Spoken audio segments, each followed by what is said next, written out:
wabarakatuh. Halo semuanya, perkenalkan nama saya Intan Trisila, mahasiswa semester 4 dari Universitas Muhammadiyah Jakarta, Fakultas Ilmu Pendidikan, Prodi Pendidikan Guru Sekolah Dasar. Tujuan saya membuat video ini untuk memenuhi tugas UAS mata kuliah Perspektif Global. Materi yang akan saya bahas adalah perspektif global dari visi IPTEK, transportasi, komunikasi, dan internasional. Baik, kita masuk ke materi yang pertama, yaitu perspektif global dari visi IPTEK. Sebelumnya ada yang tahu apa itu IPTEK? Ilmu Pengetahuan dan Teknologi atau IPTEK merupakan ilmu pengetahuan yang diperoleh dari observasi, analisis, dan eksperimen yang mengacu pada pemaparan pengetahuan teknologi untuk menciptakan alat atau proses dan sistem yang bermanfaat untuk kehidupan sehari-hari. Perubahan ilmu pengetahuan dan teknologi dari zaman dulu hingga sekarang sangat signifikan. Contohnya ada di bidang pertanian. Dulu, teknik pertanian tradisional menggunakan peralatan sederhana dan hasil yang terbatas. Sekarang, pertanian modern menggunakan mesin canggih seperti traktor, teknik irigasi, dan bioteknologi yang dapat meningkatkan hasil panen. Materi selanjutnya adalah perspektif global dari visi transportasi. Dari perspektif budaya, kita semua dapat mengamati dan menghayati perkembangan alat angkut atau transportasi dari waktu ke waktu. Angkatan itu mulai dari memanfaatkan tenaga manusia yang sampai saat ini juga masih ada dan masih dilakukan, memanfaatkan alat pikul serta alat usung sederhana, memanfaatkan tenaga hewan, kendaraan beroda yang sederhana, kendaraan bermotor, kendaraan yang menggunakan tenaga jet, sampai kendaraan yang memanfaatkan tenaga surya atau matahari. Perkembangan tadi tidak terlepas dari perkembangan daya pikir manusia yang dikonsepkan sebagai perkembangan budaya. Dengan konteks yang lebih khusus, dapat pula kita konsepkan sebagai perkembangan IPTEK.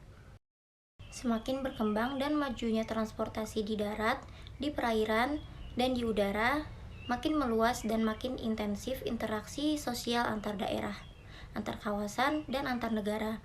Melalui kontak yang demikian, proses transportasi kehidupan ini tidak lagi hanya terbatas di tingkat lokal dan regional, melainkan telah menembus batas-batas nasional sampai ke batas global. Materi berikutnya adalah perspektif global dari visi komunikasi. Manusia sebagai makhluk hidup yang berbudaya yang mengembangkan IPTEK memiliki kemampuan, cara, dan kiat berkomunikasi yang beragam yang juga berkembang serta dapat dikembangkan. Cara berkomunikasi ini juga bertahap, beragam, dan IPTEK menjadi salah satu sarana komunikasi yang makin berkembang, tidak hanya terbatas secara lokal, regional, nasional, dan global. Berikut saya akan menampilkan video tentang perkembangan komunikasi. Komunikasi yang dilakukan oleh manusia yang beragam, mulai dari yang paling sederhana dengan kedipan mata, angkat dan lambaikan tangan, suara dari teriakan sampai menggunakan bahasa. Penggunaan alat mulai dari kentongan sampai dengan media elektronik canggih. Semua itu untuk kepentingan hubungan sosial yang motifnya juga beragam. Dari perspektif global, keberhasilan saling ketergantungan dalam segala aspek kehidupan antar bangsa dan antar negara tidak dapat dilepaskan dari keberadaan serta peranan media komunikasi. Informasi aktual tentang keadaan dan perkembangan sesuatu kawasan atau negara yang saling ketergantungan dengan negara lainnya dapat diketahui melalui media komunikasi baik dari sosial media maupun telepon ataupun internet. Materi terakhir yaitu perspektif global dari visi internasional. Apakah ada yang tahu logo apakah ini?